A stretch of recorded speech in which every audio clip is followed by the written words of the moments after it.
अनंतकोटी ब्रह्मांड नायक राजाधिराज योगीराज सद्गुरु श्री स्वामी समर्थ। नमस्कार स्वामी, साष्टांग नमस्कार, नमस्कार नाना सदैव नमस्कार, नमस्कार नानी सहर्ष नमस्कार, नमस्कार स्वामी सहस्त्र नमस्कार। आज 1 मे 2025च्या सांघिक प्रार्थनेला आपण सर्वजण जमलेलो आहोत। श्री स्वामी समर्थांचं पूजन करण्यासाठी, श्री स्वामी समर्थांशी हितगुज करण्यासाठी, श्री स्वामी समर्थांचे शुभ आशीर्वाद घेण्यासाठी आपण सर्वजण या सांघिक प्रार्थनेला आलेलो आहोत। मागील 3 महिने माझ्या समृद्ध नोकरीतील समृद्ध अनुभव, समर्थांची अगाध लीला याविषयीचं निवेदन आपण सर्वांनी ऐकलं। आता माझ्या कौटुंबिक जीवनाकडे मला जे काय अनुभव मिळाले तिकडे आपण वळणार आहोत। 1976 पासूनचे घेऊया, कारण त्याच्या आधीचे कॉलेजचे किंवा बँकेत लागल्याचे सगळे अनुभव तुम्ही ऐकलेले आहात। 1976 मध्ये नानांनी अक्कलकोटच्या पदयात्रेला जायचं ठरवलं। स्वामी समर्थांचा नानांना आदेश आला। कदाचित नानांना असं वाटलं असेल की ही घटना आपण असं जाणार हे घरात कसं सांगावं, कारण नानांच्यावर बरीच जबाबदारी होती। माझं लग्न व्हायचं होतं, भाऊ शिकत होता, त्याचा हॉस्टेलचा खर्च, त्याचा शिक्षणाचा खर्च, आणि नाना स्वामींच्या आदेशानुसार लोकांना औषधं देत होते। स्वामींनी नानांना सांगितलं होतं की असाध्य रोगी आहेत त्यांना बरं कर। स्वामींच्या कृपेने एखादी व्यक्ती नानांकडे आल्यानंतर त्या व्यक्तीला काय औषध द्यायचं हे नानांना सुचत असे आणि नाना औषध देत असे आणि उपासना देत असे। स्वामी समर्थांनी पुढे अशी अट घातली होती नानांना की कोणाकडेही औषधाचे पैसे मागायचे नाहीत। त्यामुळे काय व्हायचं की काही लोक पैसे द्यायचेच नाही, म्हणजे उलट औषधाचे पैसे खर्च व्हायचे। आणि असा सगळा तुकारामाचा व्यवहार जसा होता तसं नानांचं कुटुंब होतं। माझ्या नोकरी जरी रिझर्व्ह बँकेत होती तरी त्या काळात आजच्यासारखे भरपूर पगार नव्हते, त्यामुळे महिना अखेर कशी भागवायची अशी परिस्थिती घरामध्ये असताना, जबाबदारी असताना आपण पदयात्रेला जाणं नानांना कदाचित थोडंसं कठीण वाटत असेल आम्हाला सांगायला। आणि म्हणून नानाने एक दिवस सकाळी, मी ऑफिसच्या गडबडीत आहे, आईशी काहीतरी स्वयंपाकघरात बोलते, तेवढ्या धावपळीत 9 वाजता नाना स्वयंपाकघरात आले आणि पटकन म्हणाले की आता मी अक्कलकोटच्या पदयात्रेला जाणार आहे। माझं तारुण्य, धाडस आणि साहस या गोष्टीचं प्रचंड आकर्षण असलेली मी अत्यंत हर्षित झाले आणि नानांना पटकन म्हटलं, अरे वा नाना, छान की, मला खूप अभिमान वाटतो या गोष्टीचा, तुम्ही जा, घरातली सगळी काळजी मी घेईन। माझं वाक्य ऐकून नानांचा चेहरा प्रफुल्ल झाला। मी आईकडे बघितलं तर आईच्या चेहऱ्यावर थोडीशी खिन्नता होती। बरोबर आहे, तिच्या मनात सगळा विचार आलेला असेल की आता हे कुठे कुठे काय काय महाराज सांगणार आहेत करायला, कुटुंब आहे, मुलं लहान आहेत, असं असताना महाराजांनी नोकरी सोडायला लावली। आता तुकारामाचा सगळा संसार चाललेला आहे आणि आता हे पदयात्रेला जात आहेत। त्यामुळे तिच्या चेहऱ्यावर खिन्नता होती, पण तिने विरोध नाही केला। नानांना ती पूर्णपणे शरणागत होती, नानांकडे काहीतरी प्रचंड शक्ती आहे ती जाणत होती, त्यामुळे तिने विरोध नाही केला। पण जी खिन्नता किंवा जी मनामध्ये थोडीशी भीती वाटली ती तिच्या चेहऱ्यावर मला दिसली। त्या वयात मला ते काही कळलं नाही की आईला असं का वाटावं, पण आता जसजशी मी मोठी होते तेव्हा जाणवतो की तिला त्यावेळेला किती प्रकारची काळजी वाटली असेल। मी नानांना आनंदाने जायला सांगितल्यामुळे नाना उल्हासित झाले, पदयात्रेला निघाले। आता पदयात्रेला जायचं म्हणजे वेगळे कपडे घ्यायला पाहिजे, बॅग पाहिजे, वॉटर बॅग पाहिजे, काठी पाहिजे, हा अधिकचा खर्च, आणि त्याचबरोबर प्रवासासाठी बरोबर पैसे, कारण नाना कोणाच्या आश्रयाने राहणारे नव्हते। मी यात्रा करतोय, माझी सोय करा, मला जेवायला घाला, मला पैसे द्या, अशी यात्रा नव्हती नानांची। स्वतःचे पैसे खर्च करूनच नाना ही यात्रा करणार होते, त्यामुळे काही रक्कम नानांना बरोबर घेऊन जायची होती। अशा प्रकारे नानांच्या प्रवासाला नानांनी सुरुवात केली. मी मोठ्या धीराने नानांना आनंदाने सांगितलं की नाना तुम्ही जा पदयात्रेला. पण प्रत्यक्षात जेव्हा नानांची पदयात्रा सुरू झाली तेव्हा पहिल्याच रात्री मला प्रचंड भीती वाटली. मुळात मी खूप घाबरत होते, खूप. आणि नाना कुठे झोपले असतील, नाना काय करत असतील, नानांना काही त्रास तर होणार नाही अशा ह्याच्यानी मला रात्रभर झोप लागली नाही. पहिला दिवस गेला, दुसरा दिवस गेला, तिसरा दिवस गेला. आणि चौथ्या दिवशी रात्री स्वप्नात मी जिथे झोपले होते तिथे जी खुर्ची होती त्या खुर्चीवर श्री स्वामी समर्थ बसलेले दिसले. म्हणजे जिथे स्वामी समर्थ बसले आहेत हे मला जाणवलं. मी असं नाही म्हणत की मला स्वामी समर्थ प्रत्यक्षात दिसले, जाणवलं. आणि त्याचबरोबर स्वामींचा जो उजवा पाय आहे तो स्वामी आनंदाने हलवत आहेत, असं मला पाय छान हलताना दिसतोय. मी परत मनाला म्हणते की हे खरं आहे का, तर परत तेच जाणवत आहे की स्वामी आहे आणि स्वामी आनंदाने उजवा पाय नव्हता. असं 4-5 वेळा झालं आणि नंतर मला शांत झोप लागली. आणि दुसऱ्या दिवशीपासून माझ्या मनातली जी भीती होती ती भीती पूर्णतः निघून गेली. नानांची पत्र यायला पण सुरुवात झाली. प्रवास कुठपर्यंत झालाय, काय कसं चाललाय याविषयी. आता पुढे जसं म्हटलं होतं की जाताना जास्तीची रक्कम घेऊन जायची होती, त्यामुळे महिना अखेरीला आम्ही दोघी काय करणार असा प्रश्न खरोखरच होता. आम्ही जीवनात किती छोट्या छोट्या गोष्टींना घाबरतो, पण नाना आणि नानी या गोष्टीला घाबरले नाही. महाराज करून घेणार. आणि तसंच घडलं. मला कंपल्सरी ओव्हरटाईम करायला लागला. ओव्हरटाईम स्वतः मागून करणं, साहेबांच्या मागे लागून मला द्या मला द्या मागून करणं वेगळं. आणि जेव्हा तुम्हाला एखाद्या कामाची जबाबदारी दिली आणि तुम्हाला ऑफिस सांगतंय की हे ओव्हरटाईम घेऊन एवढं काम करायचंच आहे, ह्याच्यात खूप फरक आहे. भरपूर ओव्हरटाईम मिळाला आणि ओव्हरटाईमचे पैसे मला महिना अखेरीच्या आधीच मिळाले. अगाध महिमा अगाध आहे स्वामी तव शक्ती.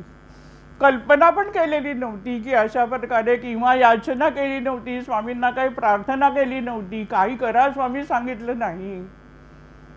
फक्त स्वामी नानांवर असलेली श्रद्धा आणि स्वामी नानांना सांगतायत तर स्वामी त्याप्रमाणे सगळं करून घेणारच हा दृढ विश्वास होता.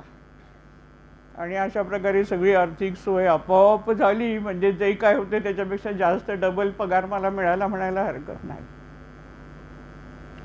ईश्वरी योजना ही अशी असते आणि म्हणून चिंता करायची नाही. चिंता ईश्वर करतोय, त्याला काळजी आहे आपल्याला कसं सुखी ठेवायचं. 78 साल उजाडलं, माझा विवाह ठरला. खूप महत्वाची गोष्ट आहे. फक्त अर्धा तास नाना माझ्या यजमानांच्या काकांना भेटले आणि इकडे काकांना जाणवलं की ही थोर व्यक्ती आहे, त्यांच्या मुलीला होकार द्यायचा. आणि नाना घरी आले आणि मला म्हणाले की मी आज मुलगा बघून आलोय, मला तो योग्य वाटलाय, माणसं पण योग्य वाटलीये, तू काही विचार करू नकोस, तू सुखी होशील असं मला वाटतंय आणि म्हणून तू हो म्हण. मी लागलीच हो म्हटलं.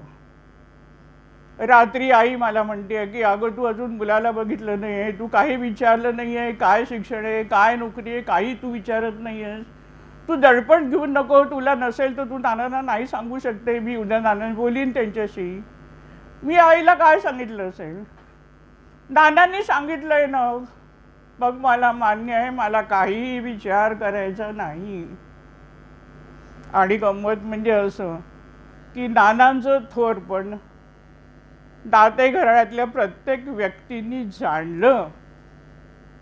सांगायला नाही लागलं की नाना किती थोर आहेत ते. हे केवढी महत्वाची घटना आहे माझ्या आयुष्यातली. नानांच्या जवळचे सगळे जे नातेवाईक होते त्यांना सुद्धा अनेक वर्ष नानांच्या सहवासात राहून नाना कोण आहेत आणि नानांकडे काय शक्ती हे कळलं नव्हतं. ते माझे यजमान, त्यांचे आई वडील, त्यांच्या नात्यातल्या सगळ्यांना पूर्णपणे जाणवलं की महान महाराजांची कृपा आहे. आणि सगळेच नानांचे निस्सीम भक्त झाले. माझ्या सासू सासऱ्यांनी, चुलत सासऱ्यांनी नानांना सांगितलं की विवाह कधी करायचा, मुहूर्त काय, कुठे करायचा, सगळं काय ते तुम्ही ठरवा. आणि नानांच्या सांगण्याप्रमाणे सगळ्या घटना घडल्या. अर्थात याच्यामुळे दाते घराण्यामध्ये माझा प्रवेश जो झाला तो सन्मानाने झाला, हे माझ्या आयुष्यातली केवढी मोठी महाराजांची कृपा मी समजते. खरं सासरी जाणं म्हणजे कुठेतरी काहीतरी एखाद्या शब्दाचा तरी त्रास, पण मला सासरच्या लोकांकडून नुसतं उदंड प्रेम मिळालं. प्रेम ही महाराजांची अगाध लीला आणि नानांची शक्ती की नानांनी बघितलं, मी हो म्हटलं. आणि म्हणून यातून मी असं म्हणेन की गुरुवर विश्वास ठेवा, 100% विश्वास ठेवा. गुरु तुम्हाला योग्य मार्गाने नक्की नेणार आणि तुम्ही सुखे कसे होणार हे गुरु आपोआप बघतो, असा आपला विश्वास असला पाहिजे. 1979 साली नानांनी परत सांगितलं की मी आता जगन्नाथपुरीच्या यात्रेला जाणार. माझं लग्न झालं, मी बोरिवलीला राहायला गेले. दर रविवारी आम्ही बोरिवलीच्या एसटीनी, त्यावेळेस असा चांगला रस्ता नव्हता, साध्या एसटी असायच्या. बस चांगली मस्तपैकी भरपूर उडायची, टप्परला पण कधीतरी वर लागेल डोका अशी परिस्थितीमध्ये. तरी देखील दर रविवारी आम्ही दोघं ठाण्याला यायचो. नाना असले तर नानेंना भेटायचो किंवा आईला भेटायचो आणि संध्याकाळच्या एसटीने आम्ही परत जायचो. कारण माझे सासू सासरे कोकणात होते, त्यामुळे इथे जवळच असं नाना आणि नानीच होते, त्यामुळे दर रविवारी आम्ही ठाण्याला यायचो. नाना कधी मुंबईत असले तर आठवड्यात मध्ये कधीतरी मला ऑफिसमध्ये भेटून जायचे. कधीतरी मी ठाण्याला एखाद्या मध्ये बुधवार किंवा गुरुवार येऊन नानांना भेटून जायचे. एक वेगळंच नातं होतं आणि एक वेगळीच होती. माझं घर बोरिवलीला आणि ते खूप लांब आहे असं नानांना नेहमी वाटायचं. आणि कधीतरी ते असं म्हणायचे, आई म्हणायचे त्यांना, अहो तुमच्या जावयाचा एवढा ओनरसीचा फ्लॅट आहे आणि तुम्ही काय उगाच कुरकुर करताय, असं आईला वाटायचं. आणि नाना माझं म्हणायचं की नाही, बोरिवली म्हणजे खूपच लांब आहे, ठाण्यापासून खूपच लांब आहे, त्याचं घर पण लांब आहे, रिक्षाची सोय नाही वगैरे अशी नानांना एक काळजी मी त्याला आपल्या मुलीची काळजी वाटेल, गुरुला आपल्याला शिष्याची काळजी वाटेल, तसं ते होतं. 1979 साली आम्ही एका रविवारी आल्यावर नानांनी सांगितलं की मी आता जगन्नाथपुरीच्या यात्रेला सांगते. मला परत आनंद झाला. आता हे तर कितीतरी लांबचा पल्ला होता, पण नाना सहज चालून जातील असं मला वाटत होतं. अशक्य नानांना काहीच नाही. यावेळेला आईला पण काही विशेष वाटले नाही, कारण स्वामींची काय महान शक्ती आणि काय महान कृपा नानांच्यावर आहे ते आईनी पण जाणलेलं होतं आणि त्यामुळे आईनी पण नानांना परवानगी दिली. आता नानाने जाताना सगळं टाइम टेबल तयार केलेलं होतं की किती तारखेला नाना कुठे असतील. आम्ही साधं ट्रेननी आणि कारने जाणार असेल तरी आम्ही टाइम शेड्यूल देत नाही. आम्ही म्हणणार नाही नाही जरा उशीर झाला, अमुक झालं तमुक झालं. नानाने प्रत्येक कुठल्या गावाला नाना कधी असतील हे टाइम टेबल दिलं होतं आणि त्याचबरोबर तिथले असलेल्या पोस्टमास्टरला तुम्ही किती तारखेला पत्र पाठवायचं हे सगळा तक्ता आम्हाला नानाने तयार करून दिलेला होता. 5 मार्च 1979 साली नाना जगन्नाथपुरीच्या यात्रेला निघाले. 22 मेला ते जगन्नाथपुरीला पोचणार होते. संध्याकाळपर्यंत पोचतील असं जाताना नानांनी सांगितलं होतं. आणि म्हणून 19 मेची आम्ही कोणार्क एक्सप्रेसची तिकीटं काढली होती की 22 तारखेला सकाळी आपण जगन्नाथपुरीला पोचू आणि संध्याकाळपर्यंत नाना येतील, त्यांना त्यांचं स्वागत करायला जाऊ. पण जगन्नाथाची ओढ होती आणि म्हणून नानांची यात्रा 2 दिवस आधीच पूर्ण झाली. आम्ही ट्रेनमध्ये बसायच्या आधीच नानांची आम्हाला तार आली की मी जगन्नाथपुरीला पोचलो आहे. 19 मेलाच नाना जगन्नाथपुरीला पोचले. 22 मेला आमची ट्रेन जगन्नाथपुरीला उशिरा पोचली. सकाळी 6ला पोचणारी ट्रेन आमची दुपारी 2:30 वाजता गेली. नानांनी पत्ता दिला होता गोपाळ मठामध्ये, खाली खोली नंबर कळवलं होतं. आम्ही त्याप्रमाणे गेलो होतो. खोलीला कुलूप होतं. म्हणून शेजारच्या बाईकडे चौकशी केली. ती म्हणाली की अहो आत्ताच तुमची वाट बघून ते खानावळीत गेलेत. सकाळपासून 3 वेळा ते स्टेशनवर जाऊन आले, पण तुमची ट्रेन लेट झाली आणि आता वाट बघून ते खानावळीत गेलेत. तुम्ही लोक पण जा खानावळीमध्ये, आता जवळ खानावळ आहे, 5 मिनिटाचं अंतर आहे, तुम्हाला ते भेटतील. आई म्हणा, मी आईला म्हटलं चल आपण जाऊया, नाना भेटतील आपल्याला. आई म्हणाली नाही, मी त्यांना इथेच भेटणार आहे. आता माझं तरुण वय, भूक लागलेली आणि दुसरं आकर्षण मला असं होतं की नाना मला आधी भेटतील. आणि म्हणून मी आईला गमतीत म्हटलं की बघ आम्ही जातोय, मला नाना आधी भेटतील. ती म्हणाली हरकत नाही, पण मी त्यांना इथेच भेटणार आहे, तुम्ही दोघं जण जा. आम्ही दोघं जण गेलो. 5च मिनिटाचं अंतर असेल, 5 पण नाही. शुकशुकाट रस्त्यावर, काही गर्दी नाही, काही दुकानं नाही, काही नाही. खानावळीत गेलो, नाना काही दिसले नाही, रस्त्यात नाना भेटले नाही. म्हणून मॅनेजरकडे चौकशी केली की दाढीवाले कोणी आले होते का. ते म्हणाले अहो आत्ता इथून गेले, तुम्ही नाही बघितलं. आम्ही दोघं एकमेकांकडे बघतो की आपल्याला नाना दिसले नाही. आता खटा रस्त्यावर दुसरं कोणी नाही, आम्ही दोघं आणि नाना गेले असतील तिकडनं, नाना एवढ्याच व्यक्ती असतील. त्यांनी नाना आम्हाला दिसले नाही. आम्ही जेवलो आणि आलो परत मठामध्ये. नाना बसलेले होते. मी नानांना पटकन म्हटलं की नाना तुम्ही आम्हाला दिसले कसे आहे. नाना म्हणाले ही माझी इथे वाट बघत होती ना, मग मी तुला कसा दिसणार. आणि मग जाणवलं, वेगळे पण जाणवलं नानांचं. 10 दिवस आम्ही जगन्नाथपुरीमध्ये नानांच्या बरोबर होतो.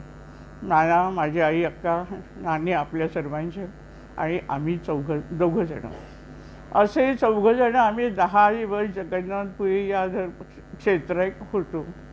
मी तर असं म्हणेन की माझं हे एक आध्यात्मिक शिबिरच होतं. कारण त्या 10 दिवसाच्या काळात नानांच्या बरोबर विविध मंदिरात जाताना नाना सहजपणे काय काय गोष्टी सांगत राहत होते आणि त्यांचा अतिशय जवळून सहवास तीर्थक्षेत्रामध्ये मिळाला. आता जगन्नाथपुरीतल्या काही घटना तुम्ही ऐकलेल्या आहेत, पण आता याच्या अनुषंगाने घ्यायचं आहे म्हणून परत ऐका. जगन्नाथपुरीच्या मंदिरात जाताना, पायऱ्या चढताना माझ्या मनात विचार आला की आपल्याला प्रसाद घ्यायचा आहे. अर्थात हा प्रसाद मला स्वतःसाठी मी मागत नव्हते. माझ्या ऑफिसमधून निघताना अनेकांनी सांगितलं होतं की तुम्ही आमच्यासाठी प्रसाद घेऊन या मॅडम. आणि म्हणून सगळ्यांची इच्छा पूर्ण करायची म्हणजे आपली जबाबदारी प्रसाद घ्यायची. आणि माझ्या मनावर पाय टाकून त्यांना विचार हेच चालेल की आपल्याला प्रसाद मिळाला पाहिजे. आणि गंमत म्हणजे नाना मला मध्येच म्हणाले की हे बघ उज्ज्वल, पुजाऱ्याला पैसे देऊन प्रसाद घ्यायचा नाही, पैसे पेटी तर्पण करायचे. मी चमकले. नानांना कसं समजलं माझ्या मनात काय विचार चालले आहेत. मंदिरात गेलो, दर्शन घेतलं. अर्थात पुजाऱ्याला पैसे दिले नाही म्हणून आम्हाला प्रसाद मिळाला नाही. मी थोडीशी खिन्न झाले की मी आता माझ्या ऑफिसमधल्या लोकांना काय देणार. सत्य सांगते, मला असं नाही वाटलं की मला प्रसाद मिळाला नाही, कारण नानांच्या सहवासात होते, त्यामुळे माझ्या आयुष्यामध्ये दुसऱ्या काही अपेक्षाच नव्हत्या. पण इतरांनी सांगितलं आहे तर त्यांना देणं गरजेचं आहे. खिन्न मनाने मी पायऱ्या उतरत आहे. आता दुपारची वेळ झालेली. भोजन घेण्यासाठी आम्ही सर्वजण एका खानावळीत गेलो.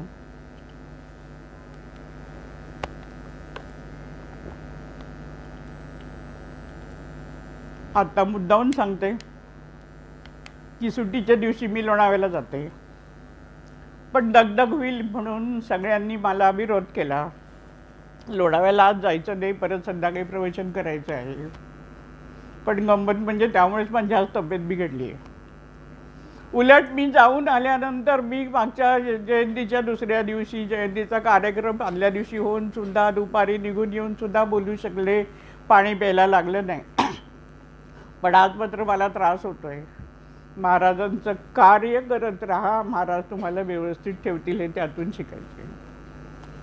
ठीक आहे. खानावळी जेवण झाली. साधारणपणे 2:30-3 वाजले होते. नाना म्हणाले की इथे विश्व हिंदू परिषदेचं 10 दिवसाचं संमेलन आहे, आपण त्या संमेलनातल्या काही लोकांना भेटायला जाऊया. तारुण्यामध्ये नानांनी RSSचं काम केलं होतं, ते 3 वर्ष प्रचारक म्हणून काम केलं होतं, म्हणून त्यांच्या बऱ्याच लोकांची ओळखी होत्या. त्यातली काही मंडळी आपल्याला भेटतील असं नानांना वाटलं होतं आणि म्हणून नाना म्हणाले आपण तिथे जाऊया. आम्ही गेलो. संयोजक भेटले, नानांना बसवून घेतलं, आम्हाला पण आदराने बसवलं. आम्ही सगळे बसलो. इतर मंडळी आली, सगळं बोलणं चालणं झालं, चहा पाणी झालं. आणि साधारणपणे 5च्या सुमारास संयोजक नानांना म्हणाले की आज संध्याकाळी 6:30 वाजता ही सर्व कार्यकर्ते जे जमलेलं आहे त्यांचं शाळेच्या मोठ्या पटांगणामध्ये बौद्धिक तुम्ही घ्यायचं. 10,000 कार्यकर्ते आहेत. 6:30 वाजता भाषण करायचं आहे नानांना आणि 5 वाजता संयोजकांनी नानांना हे सांगितल्यावर नाना लागलीच हो म्हणाले. मला खूपच अभिमान वाटला. खूप नानांच्या विषयीचा जो आदर होता तो अधिक वाढला. किंवा एवढं मोठं शिवधनुष्य नानांनी उचललं आणि बरोबर 2 तास नानांनी भाषण केलं. ऐन वेळेला या नवीन लोकांच्या पुढे स्वामी समर्थ परिवारात नाना बोलत होते. गोष्ट वेगळी होती, स्वामींच होती. विश्व हिंदू परिषदेला जगभरातून आलेल्या 10,000 कार्यकर्त्यांच्या स्वयंसेवकांच्या पुढे नानाने 2 तास भाषण केलं. सगळेच खुश झाले. संयोजकांनी आग्रहाने भोजनासाठी थांबवून घेतलं. सगळ्यांचंच भोजन होणार होतं. आम्हालाही खूप आग्रह केला. नाना नको सांगत होते, पण ती लोक ऐकायला तयार नाही. शाळेचं मोठं पटांगण होतं, मोठी बाल्कनी होती आणि त्या बाल्कनीमध्ये जवळजवळ 500,000 लोक बसू शकतील एवढा मोठा जो वरांडा होता त्याच्यामध्ये पानं मांडली होती. मी, माझी आई, सगळ्या बायका एका ठिकाणी, पुरुषांची एका ठिकाणी होते. नाना आणि माझे यजमान दुसरीकडे गेले. मी आणि आई बायकांच्या साईडला येऊन बसलो. मी बसले होते तिथे बरोबर पुढे एक जिना होता. आई माझ्या उजव्या हाताला बसली होती आणि डाव्या हाताला दुसऱ्या एक महिला बसल्या होत्या. भोजनाला सुरुवात होणार त्याच क्षणाला एक जिन्यावरून व्यक्ती धावत आली आणि त्या व्यक्तीने सांगितलं, थांबा थांबा, कोणीही भोजनाला सुरुवात करू नका. आणि पुढचं महत्त्वाचं वाक्य, जगन्नाथपुरीच्या मंदिरातला प्रसाद येतोय, तो प्रसाद सर्वांना वाढला जाईल आणि मग भोजनाला सुरुवात करायची. जगन्नाथपुरीच्या मंदिरातला प्रसाद हा शब्द ऐकल्याबरोबर एक क्षण माझ्या मनात अभिमान निर्माण झाला. अरे वा, माझ्यासाठी प्रसाद आला. पण दुसऱ्या क्षणाला माझ्या मनाला मी सांगितलं, नाही, हा अहंकार ठेवू नकोस. प्रसाद रोजच येत असेल, आज थोडीच आलाय. आणि म्हणून खात्री करून घेण्यासाठी मी शेजारच्या महिलेला विचारलं की तुम्ही या संमेलनात किती दिवस आहात. त्या म्हणाल्या, गेले 8 दिवस आहेत, अजून 2 दिवस आमचं संमेलन आहे. मी म्हटलं, रोज जगन्नाथपुरीच्या मंदिरातला प्रसाद येतो का? त्या म्हणाल्या, नाही, आजच प्रसाद आला आहे. तेव्हा वाटतं त्याच वेळेला परत मनामध्ये विचार आला की हा प्रसाद फक्त माझ्यासाठी नाही आहे, हा प्रसाद नानांसाठी आहे. का? तर नाना सत्याने वागले. काय सत्य केलं त्यांनी? पुजाऱ्याला पैसे घेऊन प्रसाद घेतला नाही. प्रसाद नाही मिळाला तरी चालेल, दर्शन महत्वाचं.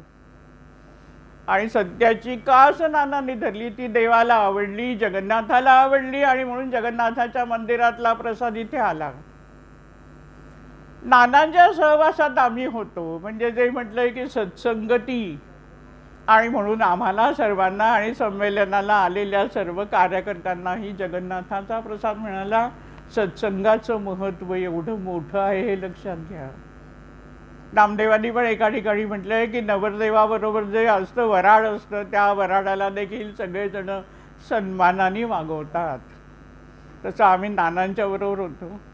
नानांनी पुजाऱ्याला पैसे देऊन प्रसाद घेतला नाही, देवाचं दर्शन घेतलं, त्याच्यात समाधान मानलं, देवाला आनंद झाला, जगन्नाथ प्रसन्न झाला आणि जगन्नाथाने नानांसाठी प्रसाद पाठवला आणि तो प्रसाद त्यांच्याबरोबर असलेल्या सर्वांना मिळाला. आणि म्हणून सत्संगाला महत्त्व आहे, म्हणून सांघिक उपासनेला महत्त्व आहे आणि म्हणून प्रार्थनेला यायचं असतं.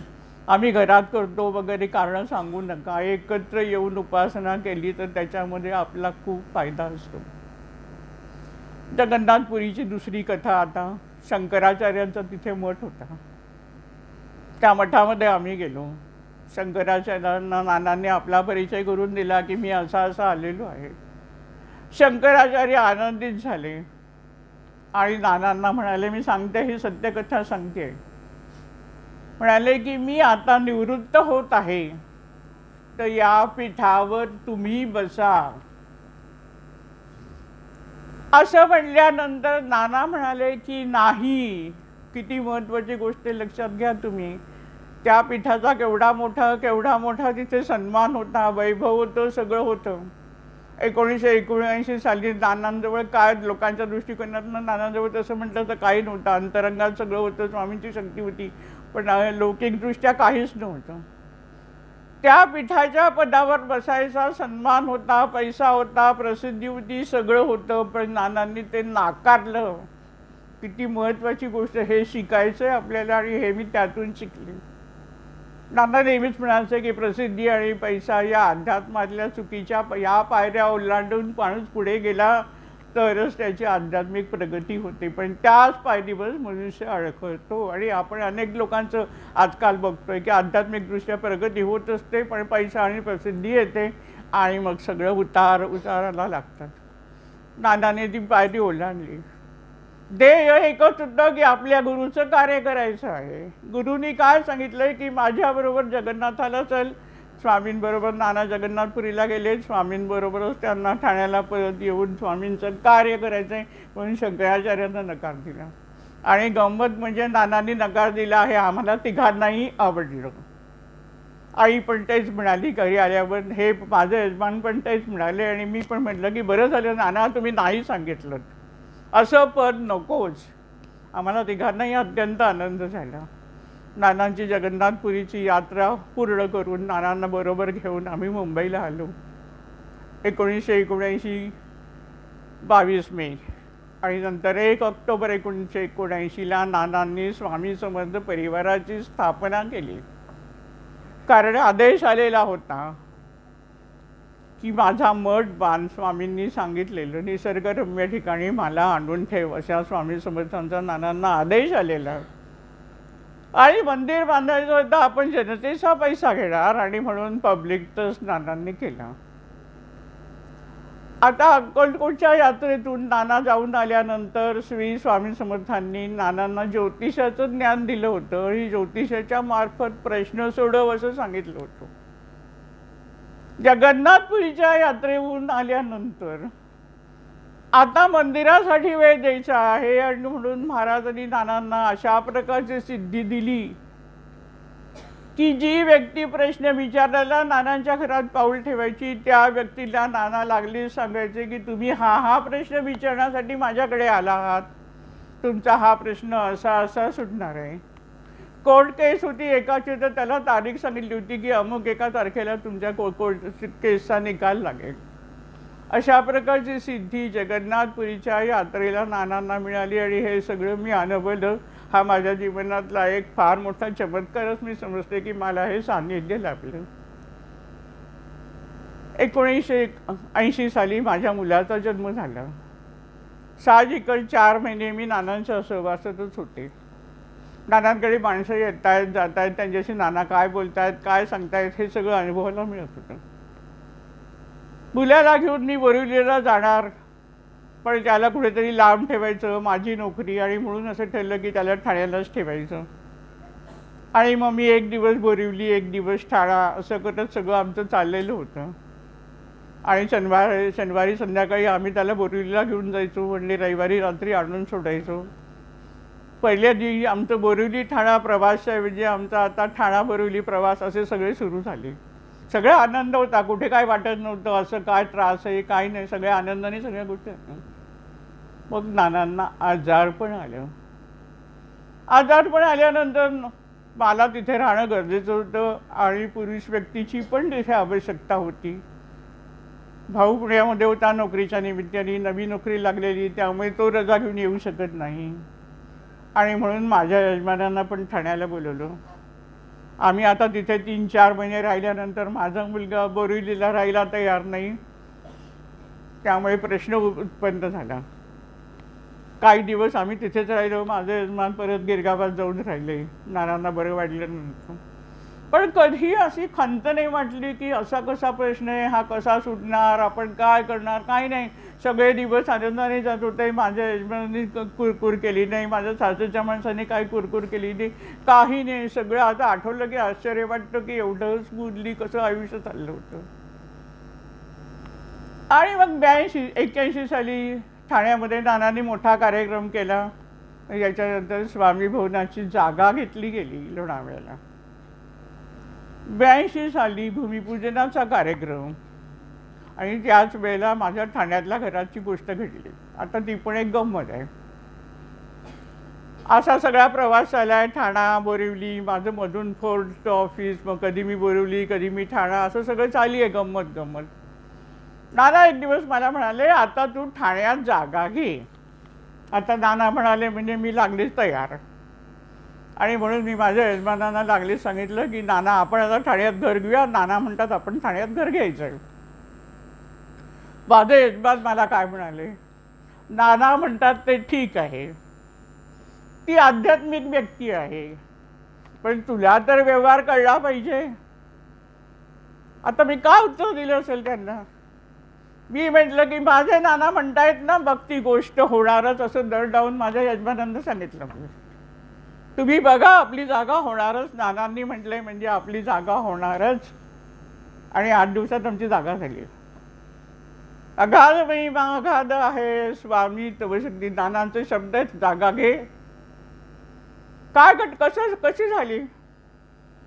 आम्ही बरेच दिवस बोरिवलीत राहत नसल्यामुळे बोरिवलीमध्ये त्याच एरियामध्ये राहणारे रक्षित नावाचं एक गृहस्थ आमच्या सोसायटीत चौकशी करायला आले की इथे कोणी जागा विकणार आहे का बोरिवलीच्या खोलीच्यात. काही लोकांनी सांगितलं की हे घर बंद असतं, बहुतेक हे दाते विकणार असतील.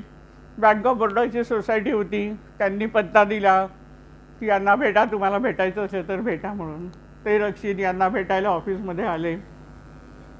यांनी सांगितलं की माझी ठाण्याची जागा विकली गेल्यानंतरच मी बोरिवलीची विकणार आहे.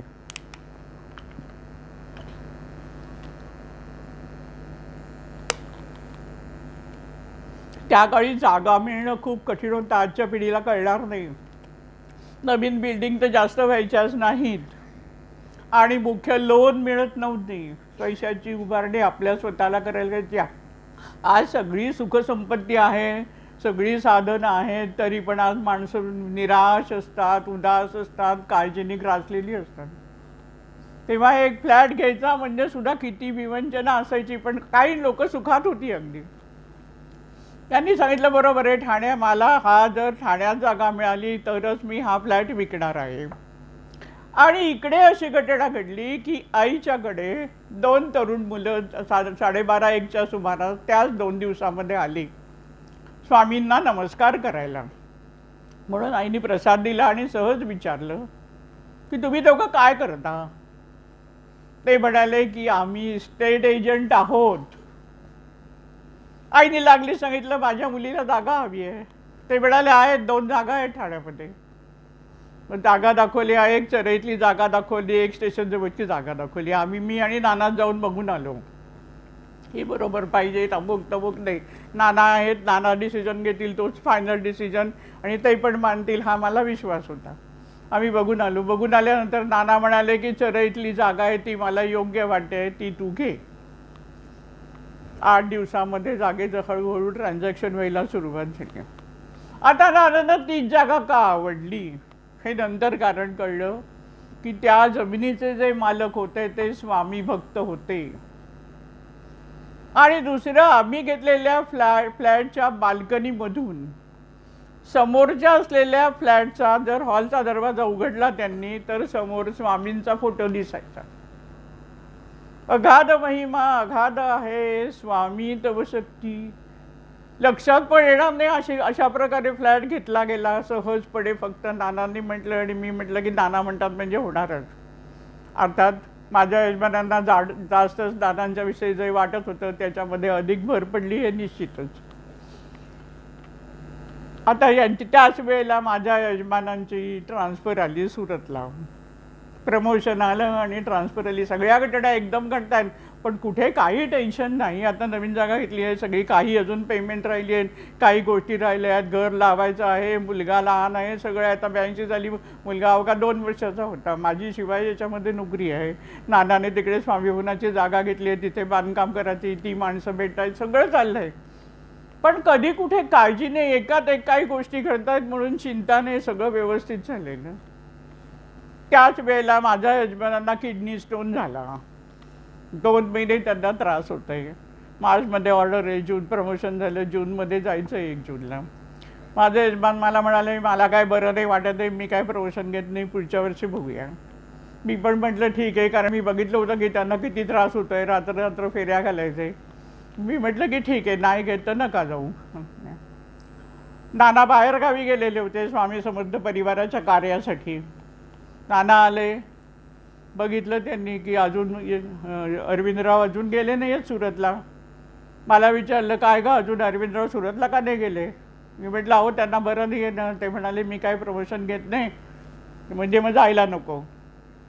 नाना म्हणाले चालणार नाही, त्यांना माझा निरोप दे की येत्या सोमवारी तुम्ही सुरतला रिपोर्ट करायचं आहे, तब्येतीचं कारण चालणार नाही, प्रमोशन नाकारायचं नाही. नानांनी ज्या शब्दात सांगितलं त्या शब्दात मी माझ्या यजमानांना सांगितलं की नानाने तुम्हाला जायला सांगितलं आहे, तुम्ही सोमवारी सुरतला जायचं आहे, तब्येतीचं कारण सांगू नका. त्यांनी पण तेवढाच नानांच्या शब्दावर विश्वास ठेवला आणि त्यांनी जायचं ठरवलं. जाताना त्यांना त्रास होत होता, तरी पण नानांचा शब्द आहे आणि म्हणून ते निघाले. आणि मुख्य म्हणजे मुंबई सोडायच्या आधीच त्यांचा स्टोन पडला.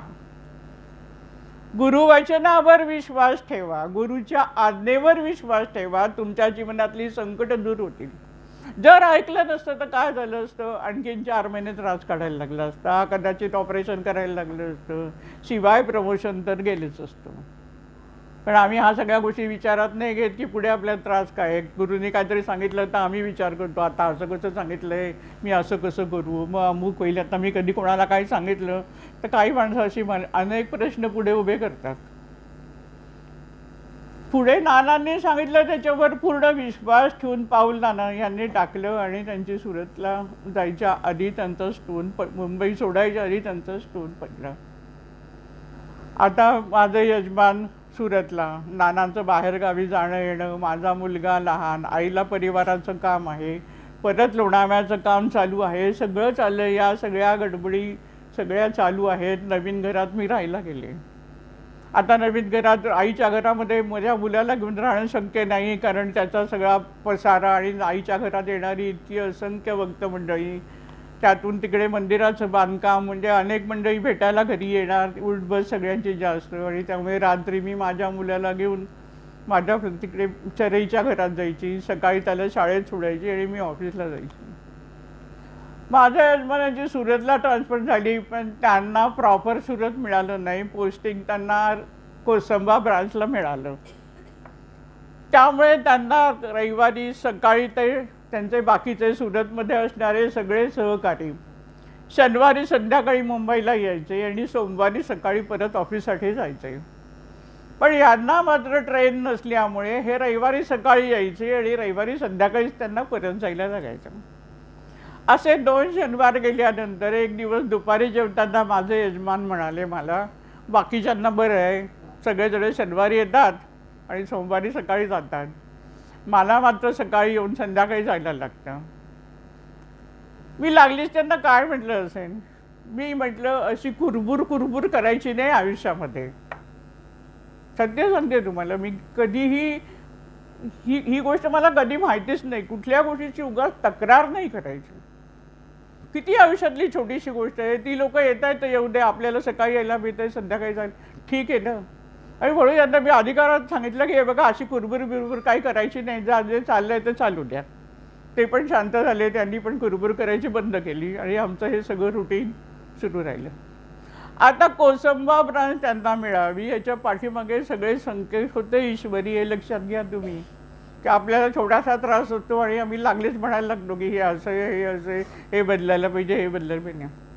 रिमोट एरियामध्ये काम केल्यामुळे जेव्हा त्यांचं सेकंड प्रमोशन आलं त्यावेळेला त्यांना परत ट्रान्सफर फेस करायला लागली नाही. 4 वर्ष नाही तर परत ते मुंबईच्या बाहेर गेले असते.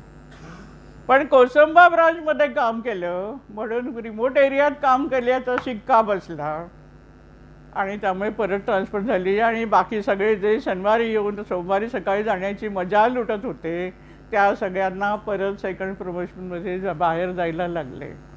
किती गुरु आपली काळजी घेत असतो आणि म्हणून आयुष्यात कुठे कुरबुर करायची नाही, असं आहे असं नाही. कुठलाच रागा, कुठल्याच गोष्टीची कंप्लेंट आपल्या मनातून येता कामा नये. ईश्वराची योजना आपल्या भल्यासाठीची योजना हे लक्षात ठेवायचं. 1984 साली नाना स्वामीचरणी विलीन झाले.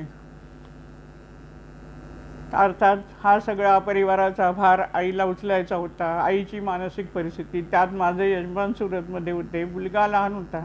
म्हटलं तर अनेक समस्या होत्या, पण त्या फार मोठ्या समस्या वाटल्या नाही. आई धीराने उभी राहिली. आईने कार्याला सुरुवात केली. सर्वांचं सहकार्य आईला मिळत गेलं.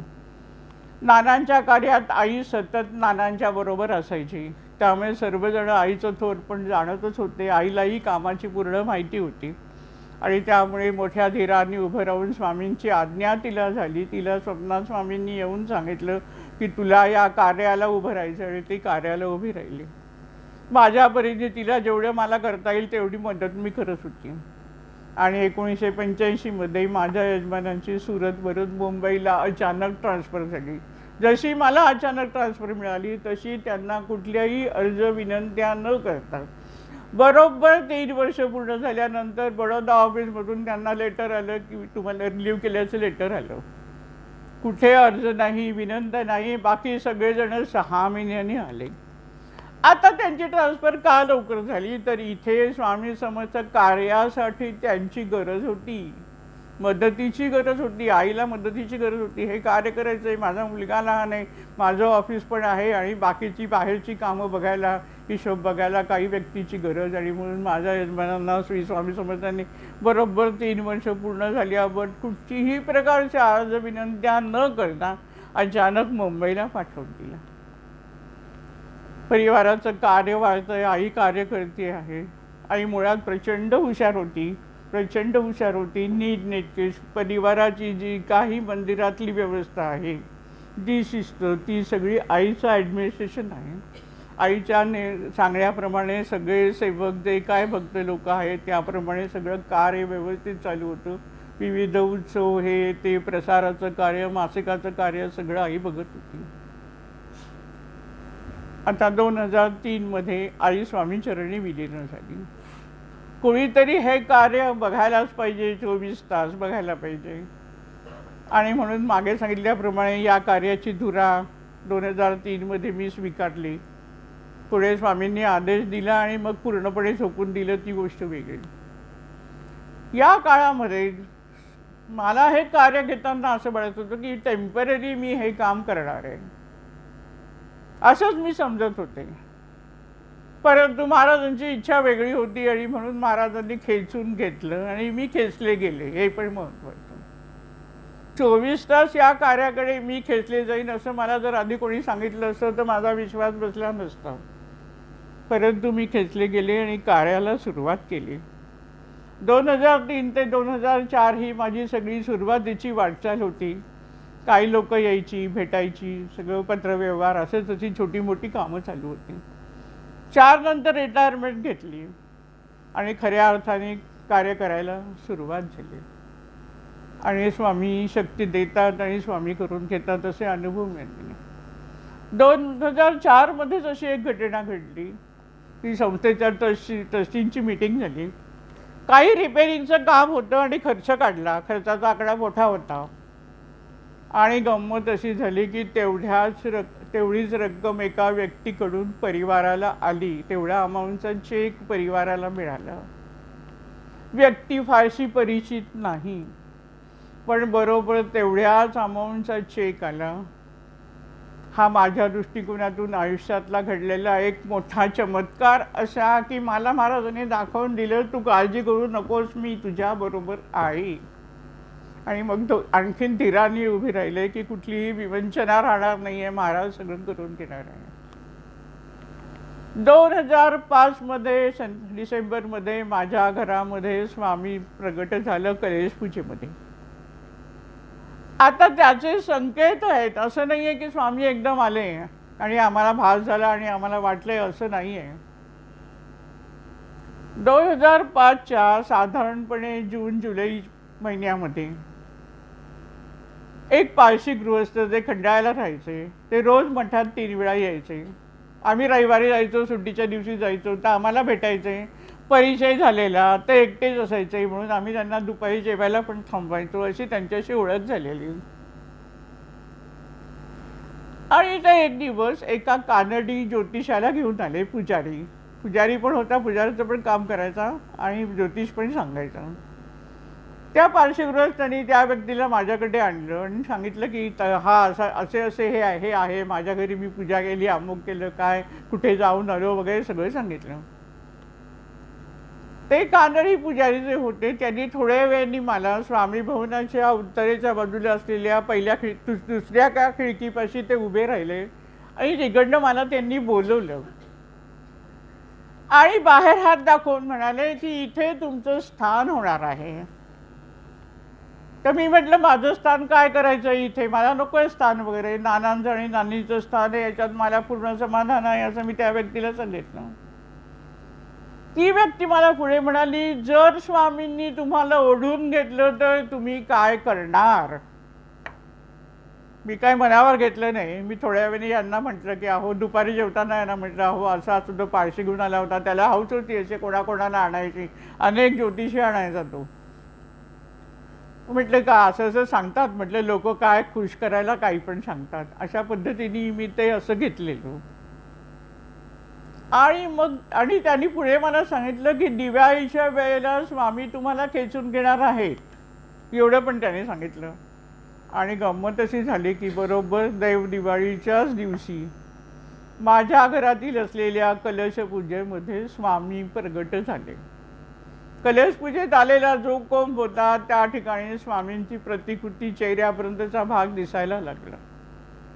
आता त्याच्या आधी काही गोष्टी अशा घडल्या की 1 तारखेची प्रार्थना होती. मी स्वामी भवनातून 4:30 वाजता स्वामींचं दर्शन घेत असताना स्वामी माझ्याशी बोलणार आहेत असा मला भास झाला. स्वामींचा कंठ हल्ला, ओठ विलग झाले, म्हणजे आता स्वामी काहीतरी बोलणार. आणि परत माझ्या मनात नानांच्या संस्काराप्रमाणे विचार आले की मी एकटी दर्शन घेऊन काय करू. पुढे विचार आला की मला कोणीतरी साक्षात्कारी व्यक्ती होऊन एका आसनावर बसायचं नाहीये, मला समाजाचं हिताचं कार्य करायचं आहे आणि म्हणून मला एकटीला दर्शन नको असा मनात विचार आला. आणि स्वामींना म्हटलं की स्वामी दर्शन देणारच असाल तर अनेकांना त्या दर्शनाचा फायदा होईल असं दर्शन तुम्ही मला द्या असं मी स्वामींना सांगितलं. हे केवळ माझ्यावर असलेली नानांची कृपा असं मी समजेल. अरे कोणीही म्हणेल आपल्याला दर्शन मिळतंय तर दर्शन घेऊया, साक्षात्कारी म्हणून बसूया, वैभव आहे, लोक येतील जातील, नमस्कार करतील, चांगला आराम.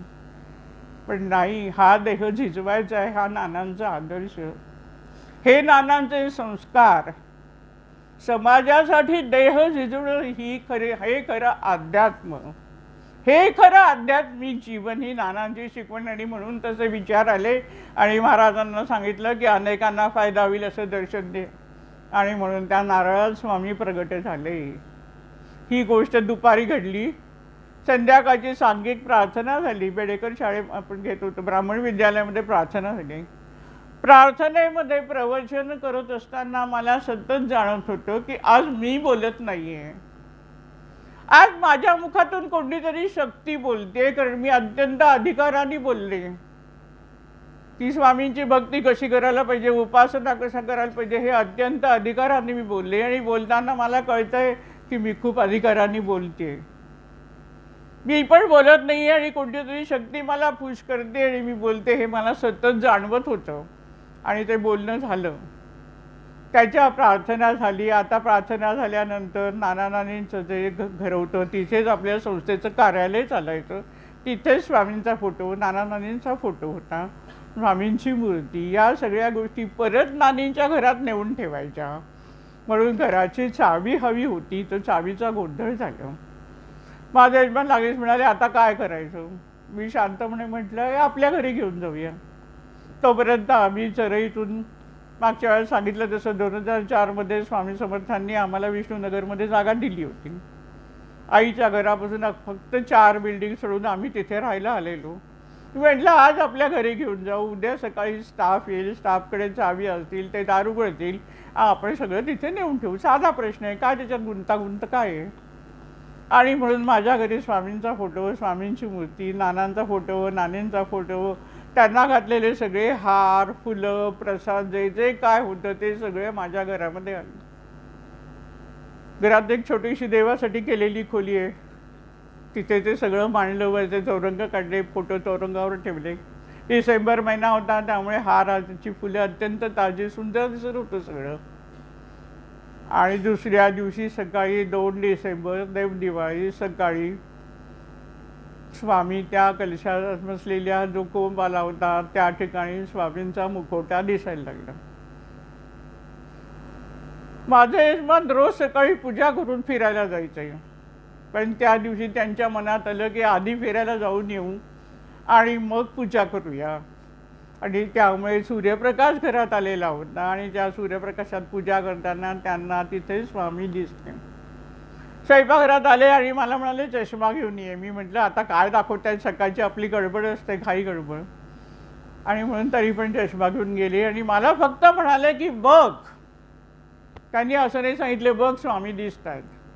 आदल्या दिवशी काय घडलं आहे माझ्या यजमानांना मी गाडीत सांगितलं पण नव्हतं की मला स्वामींनी असं वाटलं की स्वामी बोलतायत म्हणून मी स्वामींकडे मग मागितलं, काही नाही.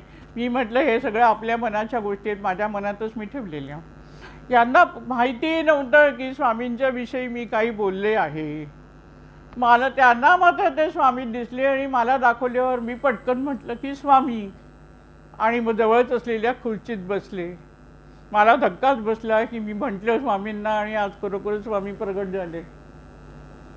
मी यांना म्हटलं की अहो आता ही गोष्ट सगळ्यांना सांगायला पाहिजे, कारण का महाराजांना काल मी म्हटलं की तुम्ही दर्शन देणार असाल तर सगळ्यांना दर्शन होईल असं दर्शन द्या. आता महाराजांनी दर्शन दिलं, आता आपली जबाबदारी आहे की लोकांना हे दर्शन द्यायचं आहे. आणि मग अनेक लोकांना माहिती पडलं, लोक दर्शनाला आली. पुष्कळ अनुभव आहेत.